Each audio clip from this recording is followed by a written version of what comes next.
Hey, what's going on? It's pattern recognition number 9. Yeah, record-setting pace, I know. Can't believe how efficient I am. Just kidding. But okay, so what do we have now? Well, the other day I was watching the Butcher play on the Chessbra stream. And he was playing viewers, and here he's playing against a 1200 who just made the right move, knight to d2. And, well, talking to the streamers, it seems like the Butcher was distracted and played queen g5. But he got lucky, because after queen e4, he delivered checkmate and won the game. But I was screaming at the screen. Screaming at the screen?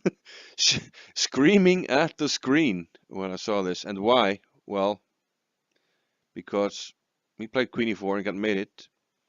But of course, he had a nice move there, which I was screaming for. So knight d2 was a good move because it set up this nice pattern. And the move is queen e1. That's what I should have played. After queen e1, it's a draw. White naturally takes the queen, rook takes, the king has only one square, and then we give a perpetual with a knight, which is the theme of this video, knight perpetuals. So the knight is going to jump back between g3 and f1, and there's absolutely nothing that white can do. And it's important to note that the knight can jump to d2, e3, or g3. It's equal. So this is the skeleton of our theme. The rook is on, well, could be a queen as well, on the first rank, and the knight jumps back and forth, giving checks, one of them being a discovered check, and the other one a check on the, in this case, f1 square. So the knight can jump to e3 or d2 like we see here, and that can be important. The rook can be anywhere on the first rank really, the rook or the queen, depending on which one.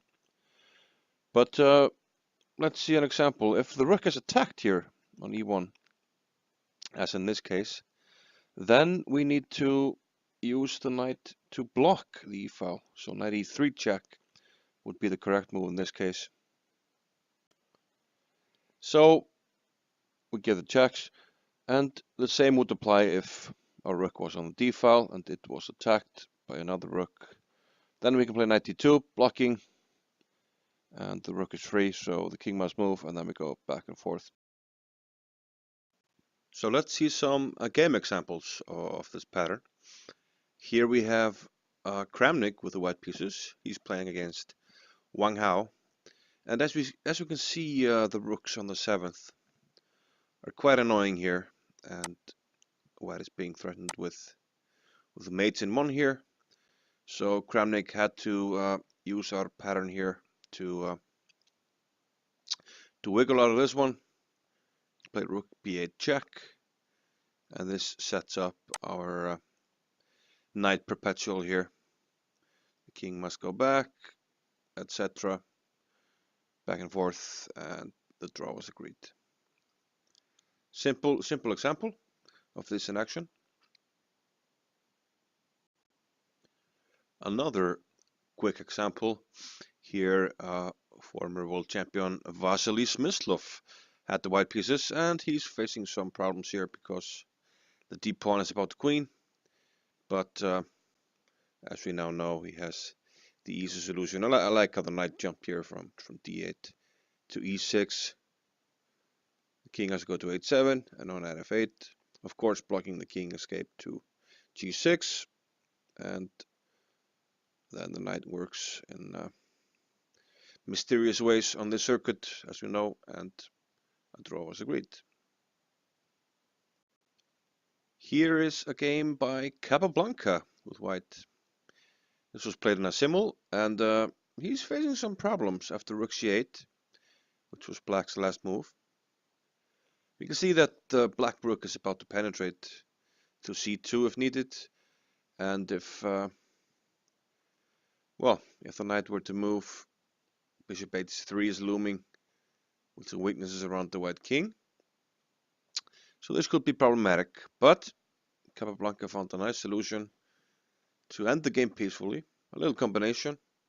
Can you figure it out? Assuming you paused and came back. He took on e6. Undermining the defense of the rook on c8, so black has no choice but to take on c5. And here the idea was, of course, not to recapture the rook on c5, but to play rook h8 check. And we set up this by now familiar knight perpetual here with knight f8 to g6. And this game was, of course, drawn. Drew?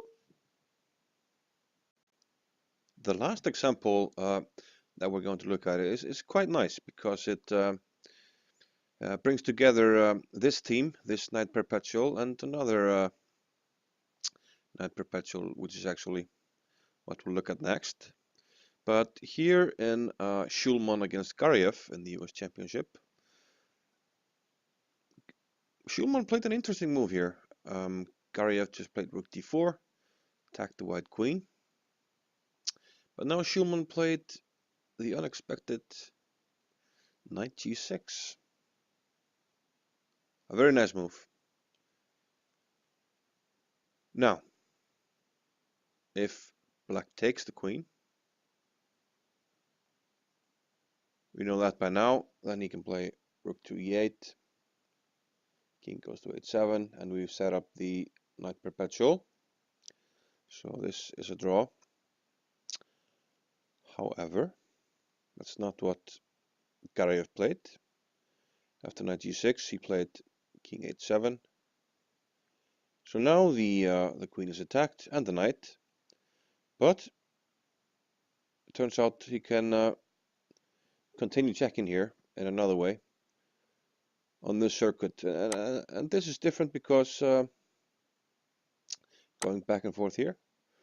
This is different because there's no discovered check. It's just the knight giving checks, but the king doesn't have to go to g8. He can also go to h8 as he did. But he can anyway go back to g6, which is quite nice, because if he takes, there's rook g8 check, rook e8 check, followed by queen g8 mate. So quite nice how tactics are used there to intertwine some cool patterns. So after king h8 and knight g6, there's nothing to be done. He's gonna give him a perpetual check on this circuit, and that's all she wrote. And the score sheets were shined with the now familiar draw.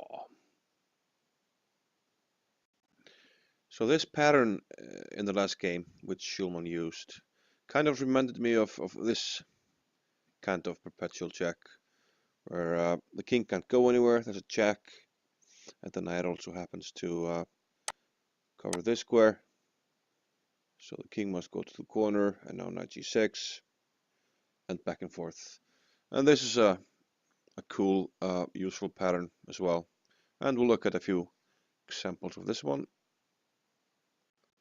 So by far the coolest example I found using this theme was this one. At 2300 rated player had the white pieces, and Polish grandmaster Bartosz Szotko had the black pieces, and he played rook to b3.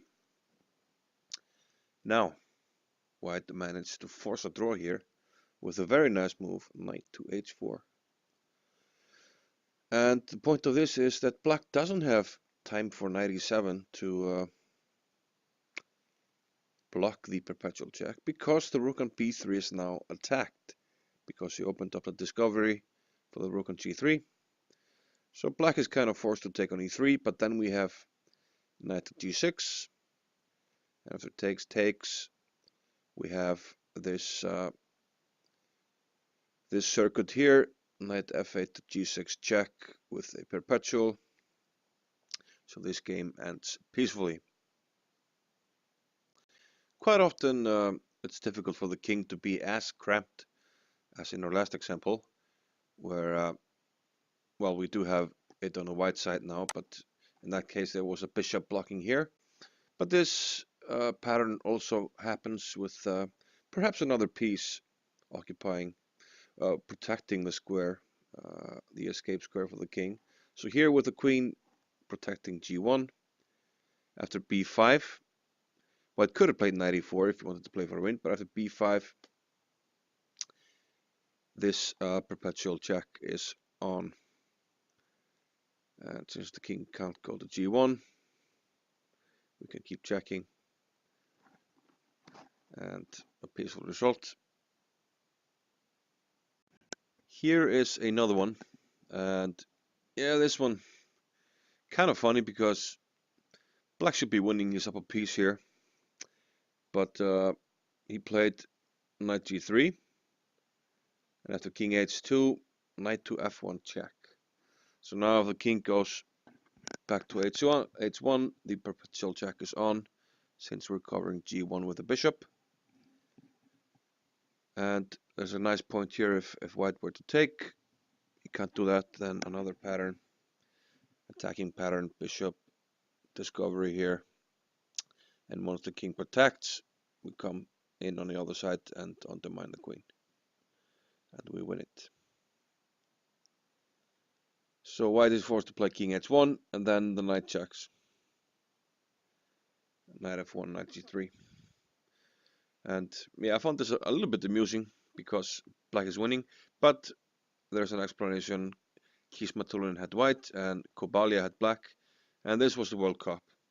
So in all likelihood, this was round 4, game 1.4.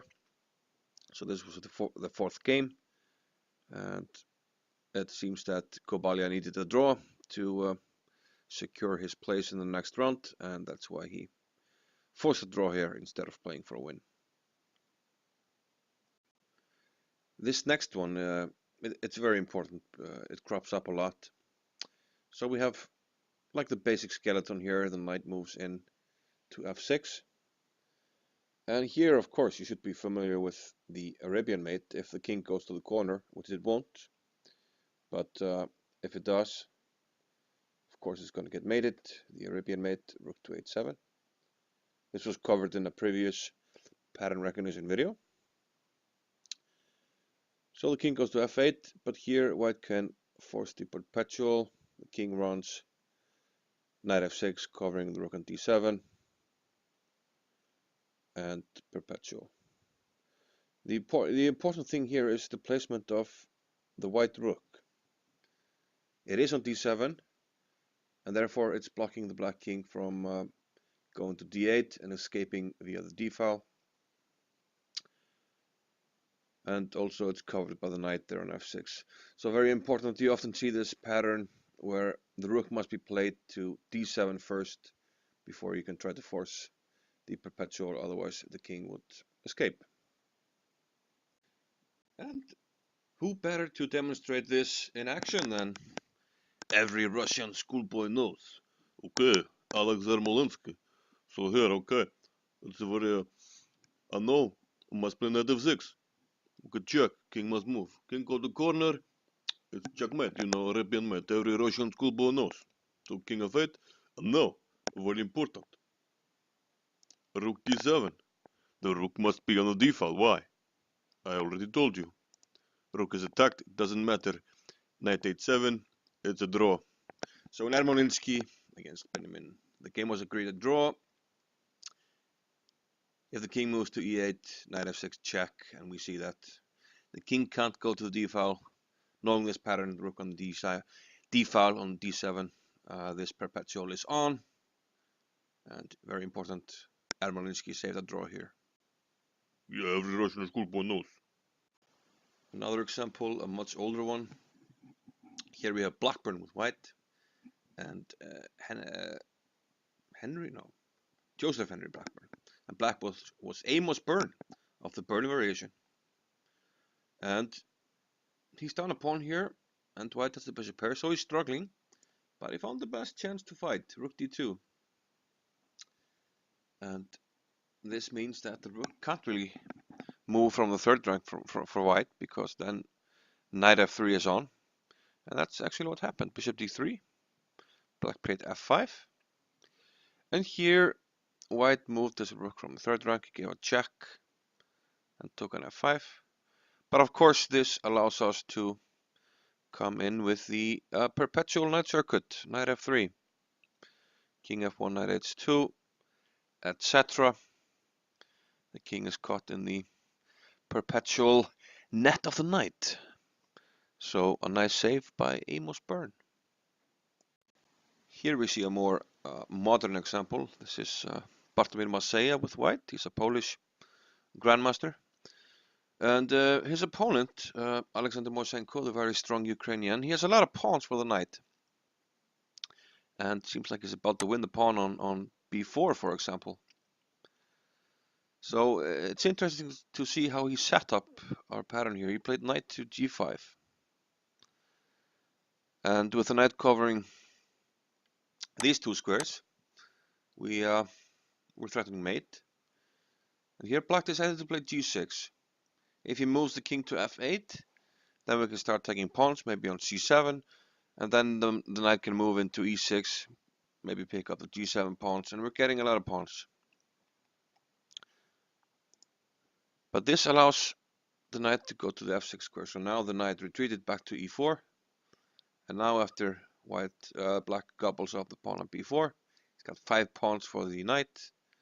So white decided to force matters here with this very important perpetual knight pattern. So we covered the 3 basic patterns that I kind of thought of for this video, but I have some extra examples which are kind of, you know, mixing and matching ideas. Here we have a game with Alexander Motilev with black to move. Played knight f3 check, utilizing the pin on the knight. So the king must move. If it goes to e2, we have a discovery. And quite often, yeah, these knight perpetuals have some discovered checks that mean that the king is kind of forced in one way. Here the queen would be lost, so king f1 must be played, which happened in the game. But then knight takes h2. The queen covers the g file, so the king must go back. So we have this back and forth here. And a draw. Here's a somewhat similar example from Pablo Riccardi against Judith Polgar. Knight f6 was played, check, and putting the king on either g7 or h8 leads to the loss of the queen. With this discovery, king h8, also knight d7. So the king must go to f8. And actually we had the perpetual here, very similar to the other one. Like this. The difference here is that the king might go to e7 in this position. But then white gets a very dangerous attack, probably a winning one, with, for instance, now the threat bishop g4 check and queen b6 mate. And yeah, Polgar didn't fancy this. All the white pieces are active, and white should probably win. So a draw was the result. And I think fittingly we will end with Kasparov against Karpov. Titanic battle. And this one was drawn after knight e7 and king f8. Another simple circuit. The king can't go to the e file. The queen is covering everything there. King g8, we give another check. The king can't go to h7 because of the bishop. If you go to h8, we have this. And note that the king can't go to h7. We could keep on checking with knight e7 and then going back to the perpetual, but we can also play knight e5 and win the queen, so black is forced to stay